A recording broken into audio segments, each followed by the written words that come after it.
Hi everyone. তো বন্ধুরা, যারা এসএসসি জিডি ক্যান্ডিডেট রয়েছো, তোমাদের জন্য এই ভিডিওটা খুবই খুবই গুরুত্বপূর্ণ কিন্তু হতে চলেছে। তোমরা জানো যারা এসএসসি এক্সাম দিবে বা রিসেন্টলি যারা ফর্ম ফিল আপ করেছো, তাদের জন্য এই ভিডিওটা মিস করবে না, ঠিক আছে? কেন এসএসসি জিডির মধ্যে তোমরা জানো যে 50% রিজার্ভেশন দেওয়া হয়েছে। হ্যাঁ বন্ধুরা, তোমাদের 50% রিজার্ভেশন কাদের জন্য দেওয়া হয়েছে সেই রিলেটেড আজ বলবো। খারাপ খবর বলতে পারো, ভালো খবরও বলতে পারো। তো অবশ্যই যারা এসএসসি জিডি ক্যান্ডিডেট রয়েছো, যারা তোমরা অবশ্যই বলবো ভিডিওটা কিন্তু সম্পূর্ণ দেখার চেষ্টা করো। কেননা এটা নিয়ে অনেকেই হতাশ আর খারাপ লাগছে। কারণ যারা ওপেন রিকমেন্ডের মাধ্যমে এই সুযোগ দেখতে চাইছিল, তাদের জন্য এটা একটা বড় ধাক্কা বা অনেকটা খারাপ খবর কিন্তু হতে চলেছে। তো দেখো, যারা অন্যদিকে অগ্নিবীরদের মতো এই সিদ্ধান্তে খুশির অভ্যাস দেখা যাচ্ছে। হ্যাঁ বন্ধুরা, একদিকে ভালো, একদিকে কিন্তু খারাপ। যারা এসএসসি জিডি ক্যান্ডিডেট রয়েছে তাদের জন্য খারাপ খবর, আর যারা অগ্নিবীর যারা রয়েছে তাদের জন্য কিন্তু এটা খুবই খুশির খবর। কেন বলছি দেখো, যদিও প্রথম ব্যাচ এখনও ফিরেনি। হ্যাঁ বন্ধুরা, প্রথম ব্যাচ কিন্তু এখনও ফিরেনি। তো সেই ক্ষেত্রে সেপ্টেম্বর মাসে প্রথম ব্যাচ ফেরার কথা। তো সরকারের উদ্দেশ্য হলো যারা আর্মিতে অগ্নিবীর হিসাবে আসবে, যার উপর পূর্ব অগ্নিবীরের ট্যাগ থাকবে, তাদের জন্য চাকরির ব্যবস্থা এমনভাবে করা যাতে তাদের জন্য চাকরি খুঁজে বেড়ানো না হয় বা ঘুরতে না হয়, তো না হলে দাগ লেগে যাবে। তো সেই রিলেটেড সেই কথা ভেবে তাদের উপর একটা ভালো কিন্তু এই যে অগ্নিবীরদের জন্য যে ফার্স্টেজ এখানে ঘুরছে। আর সরকার তো কখনোই চাইবে না যে বন্ধুরা এখানে কোনো অগ্নিবীর চাকরির জন্য ঘোরাঘুরি করতে বা বাধ্য হোক। কারণ তাহলে আর্মিতে যাওয়ার বা ক্রেজ বা উৎসাহ পুরোপুরি মরে যাবে যুবকদের মধ্যে। এর একটা ফলাফল হচ্ছে যে তারা হাফ সরকারি বাহিনীতে অর্থাৎ 50% অগ্নিবীরকে রিজার্ভেশন দিয়েছে। এই ছেলেরা যখন থেকে গৃহ মন্ত্রণালয় চিঠি পেয়েছে তখন থেকে নিয়ম করে জিজ্ঞাসা করছে, স্যার তো আমাদের এখন আর এসএসসি জিডিতে কী হবে। আর বেসিক্যালি প্রতিযোগিতায় অনেক বেড়ে যাবে। আর তারপর কি পরিস্থিতি আসবে, কতটুকু আমাদের সিলেকশন না হওয়া। তো আমি ওই সব ছেলেদের জন্য বলতে চাই যে বন্ধুরা, 50% রিজার্ভেশন আছে। তো এটা কোনো নতুন কথা না, আমি এটা অনেক আগে বলেছি বন্ধুরা, বা অনেক আর একটা ভিডিও আমি অলরেডি বানিয়েছি এসএসসি জিডির ক্ষেত্রে। তো অবশ্যই তোমরা ভিডিওটা অবশ্যই তোমরা আমাকে দেখে নেবে।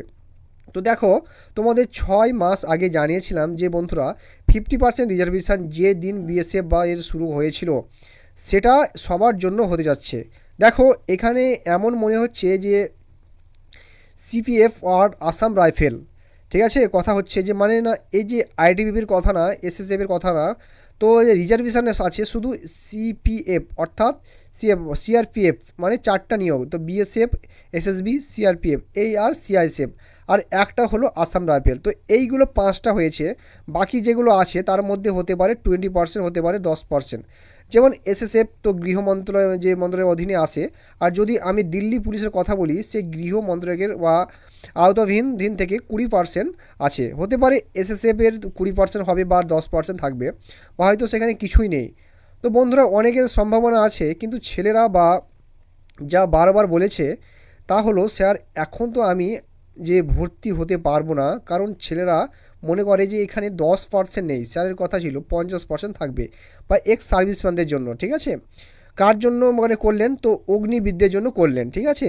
তো মহিলাদের জন্য 10% বন্ধুরা, তো আর মহিলাদের জন্য 20% প্রথমে সেটা সম্ভব নয়। তো বন্ধুরা দেখো, মহিলাদের জন্য দেখুন সেখানে 500 ভ্যাকান্সি যদি থাকে, তো সেখানে আগেবার ছিল 5100 বা 5200 ভ্যাকান্সি মহিলাদের জন্য। তো মহিলাদের জন্য এখানে কোনো নির্দিষ্ট ফিক্স সংখ্যা নেই, সাধারণত 10%-এর কাছাকাছি থাকে। তো বুঝলেন, যদি দিল্লি পুলিশের যে নিয়োগ হয় সেখানে মহিলার জন্য 33% কোটা থাকে। তো ইউপির পুলিশের মহিলাদের জন্য 20% কোটা আছে। এখানে আমি বলছি তো বন্ধুরা, অগ্নিবীর যারা 50% যারা বন্ধুরা রয়েছে বা ছেলেরা রয়েছে, হয়তো এক্স সার্ভিসম্যান যারা রয়েছে, দুটোকে ফিক্স করে 50% করে দেওয়া হয় যায়, ঠিক আছে। তো এগোতে গিয়ে এই যে কথাটার সম্ভাবনা তৈরি হচ্ছে, এখন তুমি বলবে যে স্যার এতগুলো যে তোমাদের 500 ভ্যাকান্সি এলে তো তোমাদের জন্য আসলে 25,000 থাকবে। যদি এমন করা হয় তাহলে আসলে 25,000-এর বদলে তুমি এটাকে 3,000 ধরতে পারো, ঠিক আছে। এখানে 3,000 ভ্যাকান্সি আর 500 5,000 মতো প্রথমে এমন মনে হয় যে বন্ধুরা, যখন এই 5,000টাই কথা আসবে আর যখন অগ্নিবীর 50,000 রিজার্ভেশন, ঠিক আছে। তো এই যে 50% রিজার্ভেশনের কথা আসবে, তখন ভ্যাকান্সিগুলো এগোতে গিয়ে এসএসসি জিডি ধরে 500 থেকে কম পাওয়া যাবে না, ঠিক আছে। আর ওই ভ্যাকান্সি 500 ভ্যাকান্সি থাকবে, যেটাকে আমরা 30,000। আর তুমি নিজের কাছ থেকে জিজ্ঞাসা করো যে কিছু মানে কোনো বন্ধুদের ভাবতে পারে যে ভাই আমি 500 আসবে তো সিলেক্ট হব, আর 300 আসবে তো আমি হব না, এই ভাবনা নিয়ে কখনো কোনো প্রস্তুতি নিয়েছো কি না আজ পর্যন্ত? তো তুমি এখনও ধরে নাও বন্ধু যে 500 আর হবে না, এখন 300 এসএসসি জিডি ট্রেন্ড হয়ে গেছে। তো তার মানে যে কম্পিটিশান সত্যি বেড়েছে, বুঝেছো? কিন্তু এইবার থেকে কি রিজার্ভেশন দেওয়া হবে?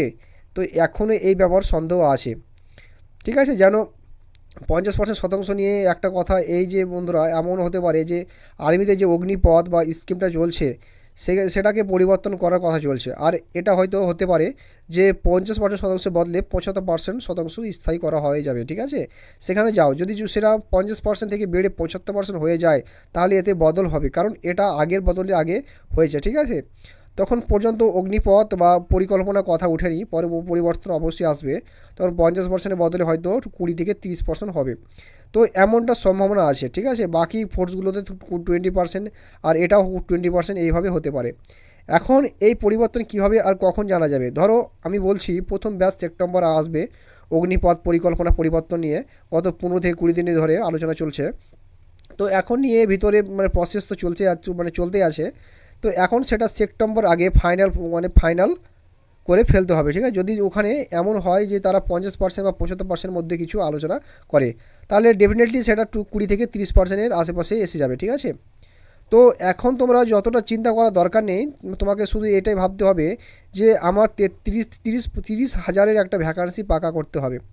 তো একটা তোমার ভ্যাকান্সি প্রয়োজন, তোমার যে ভ্যাকান্সিগুলো রয়েছে সেই ভ্যাকান্সিগুলো ছেড়ে দাও, তোমার শুধু একটা ভ্যাকান্সি প্রয়োজন, সেই হিসাবে তুমি প্রস্তুতি নাও, ঠিক আছে। তো সেটা 300 হোক বা 20,000 বা 400 হয়, তা কোনো ব্যাপার না। তোমার 4টা বিষয় ম্যাথ, রিজনিং, জিকে, হিন্দি বা ইংলিশ, এগুলো তোমাকে মধ্যে যদি কোনো একটি দুর্বল হয়, তো সেই আগে সিলেকশন হতো না, এখনও হবে না, ঠিক আছে। আর যদি 4টা বিষয় শক্তিশালী থাকে, তাহলে সিলেকশন চান্স আগের থেকে অনেক বেশি বাড়বে। তো এর কারণ এখন মানে সেকশনাল যে তোমাদের উপরে অনেক আশা রাখা আছে যে অবশ্যই তোমরা পারবে। তোমরা কন্টিনিউ তোমরা প্রস্তুত চালিয়ে যাও, ঠিক আছে। আর তোমাদের এখানে হাল ছেড়ো না, ঠিক আছে। যখনই আপডেট আসবে তোমাদের জানাবো। তো অবশ্যই তোমাদের এই সোশ্যাল মিডিয়ার ভিডিও দেখে তোমরা মন খারাপ করো না, যাওয়ার হয়ে যাবে তোমরা যদি প্রস্তুতি নাও, ঠিক আছে। যখনই আপডেট আসবে সময় মতো তোমাদের প্রোভাইড করবো, ঠিক আছে। তো এই ছিল আজকে ছোট্ট আপডেট। যদি ভালো লাগে তো অবশ্যই একটা লাইক দিয়ে বন্ধুরা, আর সাবস্ক্রাইব করে পাশে থাকা বেল আইকনে প্রেস করে রাখবে।